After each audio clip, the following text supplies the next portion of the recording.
when you walk away from a meeting with a mentor, ask yourself, what can you do for that person that would be unforgettable? That was probably the second biggest takeaway from my lunch with John, and it sounds very, very simple, but executing it is extremely profound, and I know I came away with the determination that every day I'm going to do something to be unforgettable.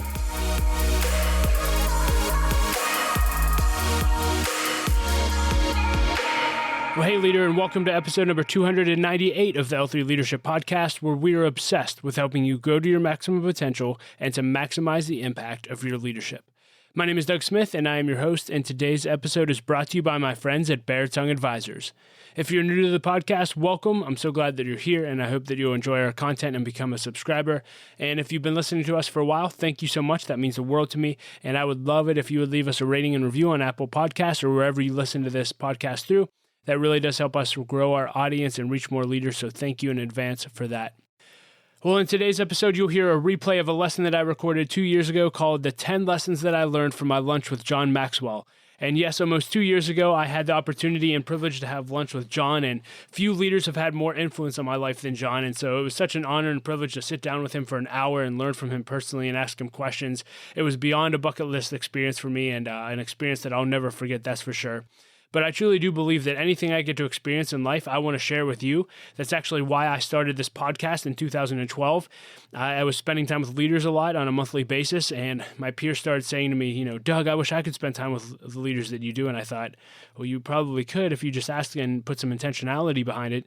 But oftentimes they wouldn't. And so I thought, hey, what if I just started recording my conversations with leaders and sharing it for the world to listen? And so that's how I started the podcast. And I don't just believe that about interviews, but I also believe that about experiences and things that I'm learning, which is why I do a personal lesson each month. And so you're going to enjoy this. There was so much, I could have done 100 lessons from the lunch, but I narrowed it down to 10, and you're going to get so much value out of this. But before we dive into my lesson, just a few announcements.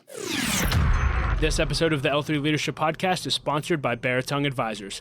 The financial advisors at Bare Tongue Advisors help educate and empower clients to make informed financial decisions. You can find out how Bare Tongue Advisors can help you develop a customized financial plan for your financial future by visiting their website at baretongueadvisors.com. That's BERATUNG advisors.com. Securities and investment products and services offered through LPL Financial, member FINRA and SIPC. Bare Tongue Advisors, LPL Financial, and L3 Leadership are separate entities. I also want to thank our sponsor, Henny Jewelers. They're a jeweler owned by my friend and mentor, John Henny. And my wife, Laura, and I got our engagement and wedding rings through Henny Jewelers and just loved our experience. And not only do they have great jewelry, but they also invest in people. In fact, every couple that comes to their store engaged, they give a book to help them prepare for marriage, and we just love that. So if you're in need of a good jeweler, check out hennyjewelers.com. And with all that being said, here's my lesson, 10 lessons I learned on my lunch with John Maxwell. Enjoy. Hey everyone, I am so excited about today's episode. I'm going to be sharing with you the 10 lessons that I learned during my lunch with John Maxwell. For those of you who know me, spending time one-on-one with John has been a dream in my heart for literally over 17 years. He's made such an impact on my life, and so much of who I am today is a result of his teaching and his writing, and the fact that I had the honor to sit at his feet and in front of him, look him in the eye and thank him for the impact that he's made, and then spend some one-on-one time asking him some questions that I've always wanted to ask him was an absolute gift, and I'm just so grateful that I had that opportunity. And so John was incredible. He far exceeded every expectation I had of him one-on-one, and he added so much value to my life, and I literally just took notes for an hour and a half. It was awesome. And as always, I want to take you on the journey with me, and I couldn't bring you all with me to lunch with John, but I can certainly share with you what he taught me. And so I want to multiply his investment in me by sharing with you what he taught me in our lunch together. And so buckle up, get a pen and paper out, get your notebook ready, and I am just going to walk you through 10 categories that I talked about with John and some of the things that he said that really made a significant difference. And I know that these are going to add value to your life. So let's dive right in. The first subject that John and I talked about was making the jump from pleasing people to leading people. Making the jump from pleasing people to leading people. And this was very important for me to talk to John about because I'm a relational leader, and by nature, I tend to be a people pleaser, and I tend to want to make people happy rather than tell them what they need to hear and to be honest with them and to lead them where they need to go. And that is a jump that I'm making in my leadership journey. and it's a jump that I know that John had to make in his. And so I wanted to see what he learned when he made that jump, and for him to speak into my life what I need to hear to make that jump right now. And here are a few things that he said were really, really helpful. He said, Doug, if you're relational by nature and that's your gifting, you have to realize that your relational gifting will not get you through all the time. Your relational gifting will not get you through all the time. And man, did that hit me, because as a relational leader, I tend to think that my relational gifting can get me through all the time, but it's a reality that it can't.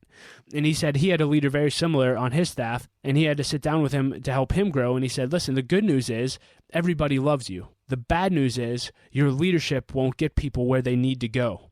And so you need to grow. And I felt like that's exactly what I needed to hear in my journey. He said, Doug, I had to make the decision when I was making that jump. He said, I made the decision that I would always love people, but I would not depend on their love. I'll say that one more time, because out of everything that John said in our time together, I think it's that statement that's going to change the trajectory of my leadership journey. He said, Doug, I made the decision that I would always love people, but I would not depend on their love. And I realized for me that I'm far too dependent on people's love, and that I need to not do that. And I just need to love people where they're at, and I need to lead them. And the most loving thing I can do for them is to lead them. And so he said, Doug, just sit down with those you lead and have upfront expectations set. And he said, just sit across from them and say, I love you, I value you. And as a result, you and I are going to have tough conversations, but it's because I care enough about you to have them. And I just thought that was so good. And so those are a few thoughts that John shared that significantly helped me in making this jump from pleasing people to leading people. The second subject that we talked about was developing your team. And I asked John about developing a team because in reading his books and hearing him speak a lot, it seemed that he really didn't become intentional about developing his team until he was around 40 years old. And so I just wanted to get his insight into that. And he just asked a question that I thought was profound, so I wanted to share it with you. He just said, Doug, you have to ask yourself the question, is your team growing with you, or are they way behind you? I'll ask that again because it's such a great question. Is your team growing with you, or are they way behind you? And he said, what I had to realize was I can't assume that I know where my people are and that they're growing, but I have to be intentional and develop them. And that sounds really, really simple, but I think if you actually ask yourself that question, that'll tell you everything you need to know about developing your team and whether or not you're doing it. And if you're not doing it, start being intentional and start developing your team. And so those are the thoughts I'll share into that. So good. Make sure you're being intentional. The third subject we talked about was recruiting. I specifically wanted to ask John how he asks the leaders to join him and what that process looks like. And he said a few things that were really, really helpful. He said, number one, I don't ask everyone. He said, I made the mistake that in the beginning I did ask everyone. As a result, I got people on the train that didn't want to be there, and it created all kind of problems. They were high maintenance, and it just didn't go well. And so now what he does is and this is the nugget that you need, he said, look for people who are making a difference. Look for people who are making a difference. And he has the saying that I want to make a difference with people who make a difference. And he said, most people you can't make a difference with because they don't know how to make a difference. Man, was that good. Most people you can't make a difference with because they don't know how to make a difference. And so it comes down to attitude and ability. Can they and will they? Can they make a difference and will they make a difference? So don't just try to recruit anyone to your dream. Look for people who are making a difference and know how to make a difference. That was huge. And the last thing he shared, which is so profound, and I've done this ever since I heard him teach on it, is just pray every single day, God, send people to help me. Send people to help me. Send me winners. And John said, trust me, he'll send you thousands. And the beautiful thing about when God sends someone is that you'll know it and they'll know it. You'll know it and they'll know it. And so pray to God for winners and to send people to help you. That was so good. The fourth subject that we talked about was trusting God. And the reason I wanted to talk to him about this is because I'd heard him share the story of when he felt like God called him to have a ministry to leaders. He said he was preaching somewhere on the 4th of July in the 70s, and he felt like God specifically spoke to him that, John, you're going to have a ministry to leaders. And he went home and he told his wife, and he said, I think God's calling me to a ministry with leaders. And his wife said, well, that's great. What are you going to do? And he said, nothing. Nothing. And she said, what do you mean? He goes, well, if it's God, God doesn't need a crowbar. If it's God, God will make it happen. I'm just going to trust him, keep obeying him, and let him do what he wants to do. And when I heard that story, I just wanted to hear how he processes just the call of God on his life and how he trusts God. And he just said this. He said, Doug, God is the source of my purpose, and it's not my work. It's God's work that I'm doing. And so when issues and problems come up, I just say, God, you've got a problem, which I thought was so good. And he said, Doug, let me tell you this. When it comes to God, obedience is only understood on the back end. Obedience is only understood on the back end. And he said, so there's nothing to figure out. He said, so many people will just walk around and they say, what? I need to figure out God's will. I need to figure out God's will. He's like, no, you just need to obey and you'll understand what you're obeying on the back end of the obedience. And so I thought that was so good. Obedience is only understood on the back end. The fifth subject that we talked about was branding. At least I'll call it branding. And let me give you context for what I asked John so this makes sense. I had heard John tell a leader once that if God wants to make you a name, let him do that. If God wants to make you a name, let him do that. And I said, John, we live in an age where everyone wants to build their own brand and feels like they have to build their own brand. And can you just speak into that and what you meant by that statement? And he smiled and kind of chuckled and he said, Doug, if you want to humor me, just show me immaturity. And he said, let me talk to you about branding. Here's my thoughts. He said, just get good. Just get good. Because if you're good, your brand will speak for itself. And if you're not good, no brand will help. And so just get good. He just kept saying that over and over again. Just get good. And he said, you have to realize whatever season you're in or wherever you're working, that you're not going to be here in this season and maybe at this organization forever. And so I better get good. And he said, whatever your best is today, Doug, it's not going to be enough for what you need tomorrow. So just get good. And I just thought that was so good. And so listen, if you're listening to this and you're trying to build your own name and your own brand, and we all fall into that trap sometimes, just get good. Just get good. And if you get good, your brand will speak for itself. That was unbelievable. Thank you, John. The sixth subject that we talked about was vision casting and fundraising. I wanted to get his insight into those subjects. And he said, when you're vision casting, set the bar high. He said, when I cast vision to separate people, not to unite them. That was really interesting. I cast vision to separate people, not to unite them. He said, if the bar is high and the bar you set is high, the whiners will exit fast. The whiners will exit fast. And he said, you'll know how great your vision is by how many people you lose after you cast it. Really interesting. And he said, listen, Doug, you never know you have someone until you ask for a commitment. And people say all the time, well, we're brothers. And the reality is you don't know that until it comes time to make a commitment. I thought that was so good. He said, when you're casting vision, the hardest vision to cast is always in the beginning because you have nothing to show. But it gets easier. And after a while, what you're building will speak for itself. And then you can just simply invite people to come with you and see what you've built. But he said, if you're bad, you'll just have to keep talking. So that was really good. And he said, when you're casting vision and inviting people in, just always realize that the vision is bigger than you. It's the law of significance. One is too small a number to achieve greatness. And that the bigger the vision is, the bigger the people you attract will be. I just thought those were some great thoughts on vision casting. The seventh subject that we talked about was mentoring. I wanted to cover a lot of ground here. Here are just a few thoughts that were very helpful. I had heard him say to a leader once that if you invest in someone and they don't show you an ROI in 6 months, then you invested in the wrong person. And so I said, well, John, if that's true, how do you show an ROI to those mentoring you? And he said, you have to prove that you're growing. And so update them consistently, tell them how you're growing. In fact, he talked about a mentee of his that came back after a meeting they had and said to him, John, here's what you taught me. Here's what I applied. Did I do it right? And can we meet again? John said, as soon as he heard that, he said, absolutely. So you have to prove that you're growing. But then John said, not only that, as your time gets limited, you have to go another step further. So not only do you have to prove that you're growing, but you also have to prove that you have the same vision and values and serve your mentor. And I thought that was really good insight. He always said, whatever a mentor gives you, multiply it. And that's one of the reasons I'm doing this podcast. I want to multiply what John invested in me. Another principle that John shared when we were talking about mentoring was this. He said, Doug, every day of your life, you need to be unforgettable. Every day of your life, you need to be unforgettable, whether it's becoming unforgettable to a mentor that just met with you, whether it's becoming unforgettable to your wife or your husband. He actually said most marriages fail because one spouse stops being unforgettable to their spouse. That was so good. But he just talked about when you walk away from a meeting with a mentor, ask yourself, what can you do for that person that would be unforgettable? That was probably the second biggest takeaway from my lunch with John. And it sounds very, very simple, but executing it is extremely profound. And I know I came away with the determination that every day I'm going to do something to be unforgettable.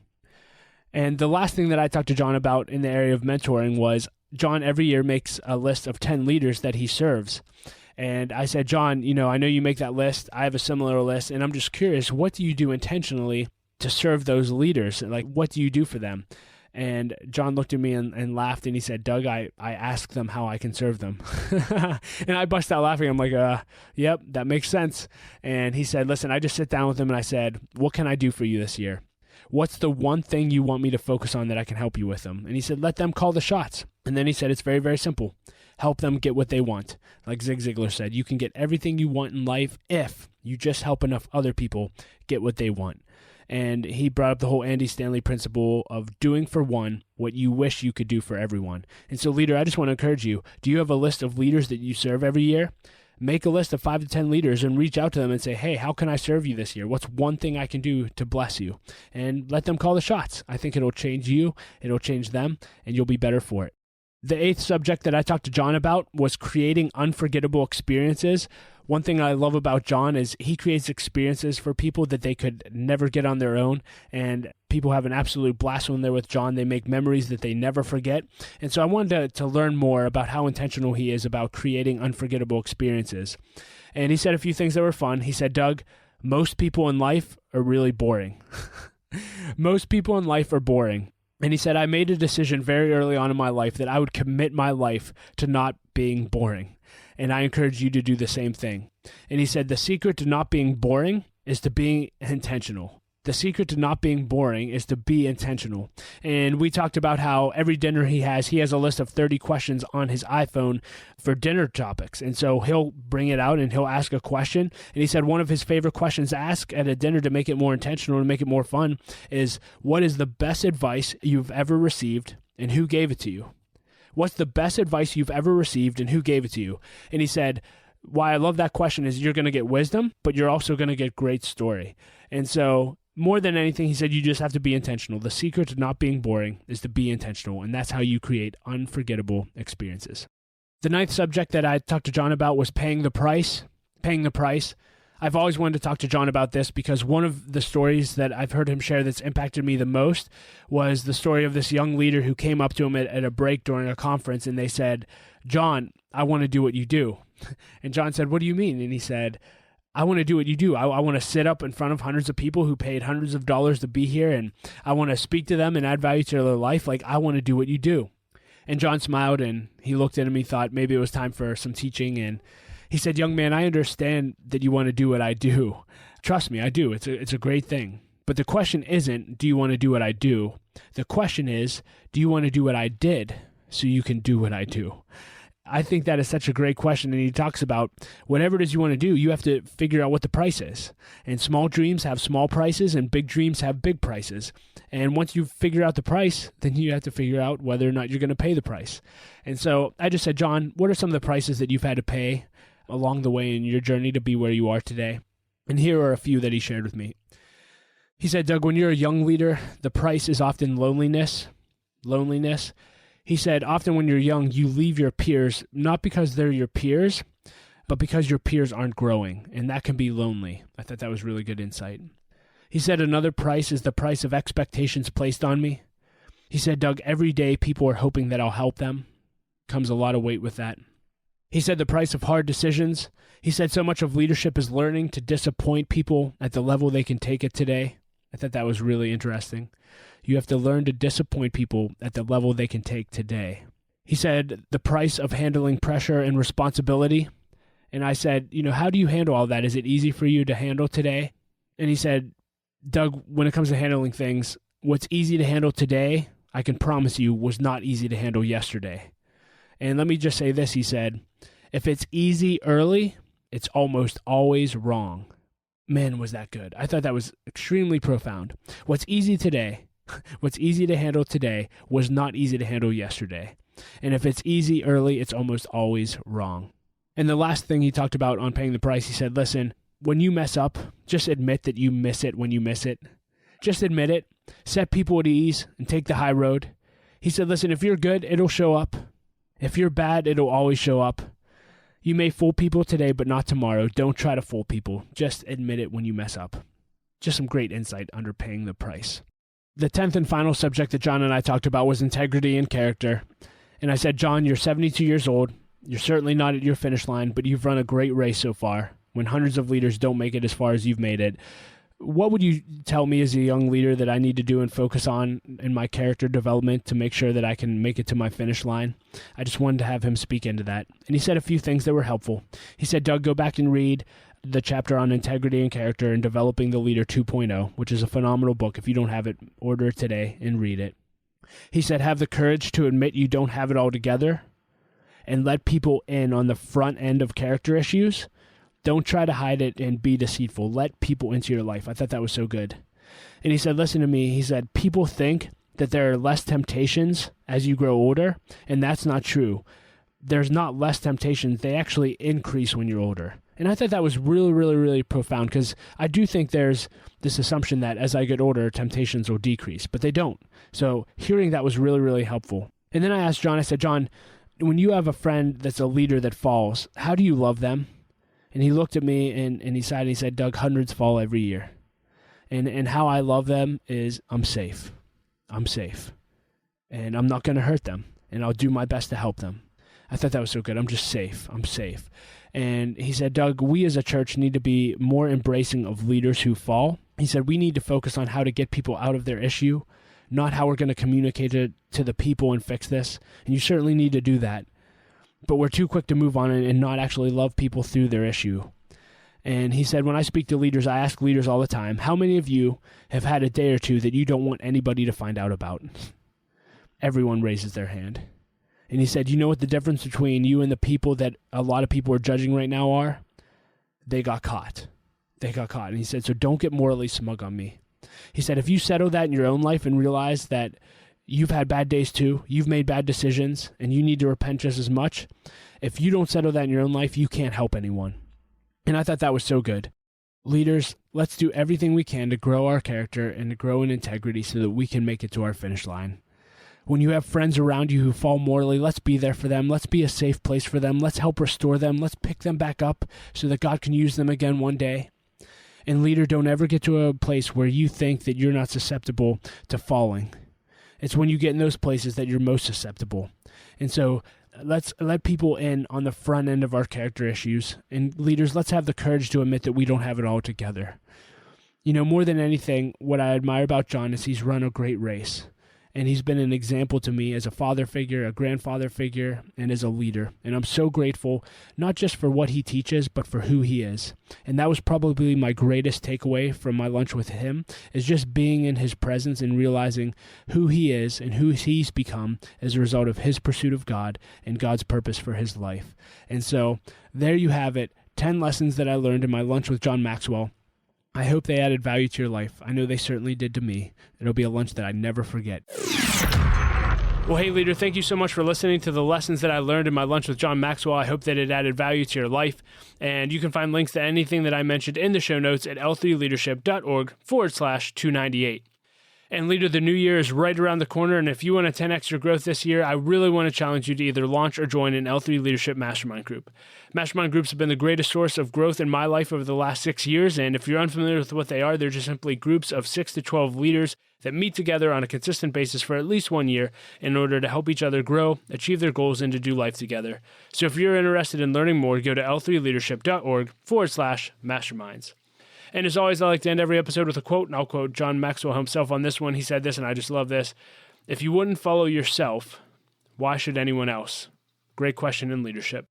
I hope that this episode encouraged you. I hope it inspired you. And I want you to know that Laura and I love you. We believe in you. And I want to encourage you, leaders, keep leading, keep making a difference. Do not quit. The world desperately needs your leadership. We'll talk to you next episode.